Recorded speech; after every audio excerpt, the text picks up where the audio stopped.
তো আশা করি ভালো আছেন। তো প্লে স্টোর থেকে আমরা কিভাবে লাইভগোড অ্যাপসটি খুঁজে বের করব এবং ডাউনলোড করব সেটা আমরা আজকে জেনে নিই। তো লাইভগোড অ্যাপসটি ডাউনলোড করার জন্য সর্বপ্রথম আমরা প্লে স্টোরে প্রবেশ করব।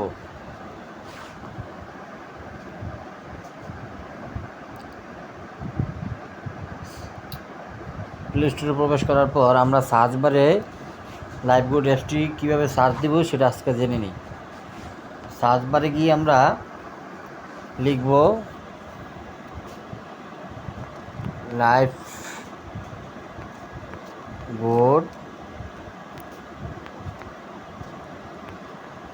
Digital business.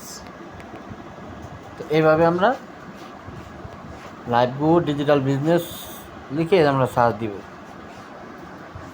এখানে অটোমেটিক দেখেন আমাদের অ্যাপসটা কিন্তু এখানে লাইভগোড অ্যাপসটার নামটা শো করতে আসছে। তো আমরা এখানে ক্লিক করে দিলেই আমাদের অ্যাপসটি আমরা দেখতে পাবো। তো দেখেন যে আমাদের লাইভগোড অ্যাপসটি কিন্তু প্লে স্টোরে এসে পড়ছে, দেখছেন। তো এখানে যেহেতু আমি অ্যাপসটি আগে থেকে ডাউনলোড করা সেই জন্য আমার এখানে ওপেন দেখাইতেছে। তো আপনাদের এখানে অ্যাপসটি আগে ডাউনলোড করে নেবেন। ডাউনলোড করার পর আপনাদের এখানে পরবর্তীতে যে কীভাবে রেজিস্ট্রেশন করবেন জানতে পারবেন।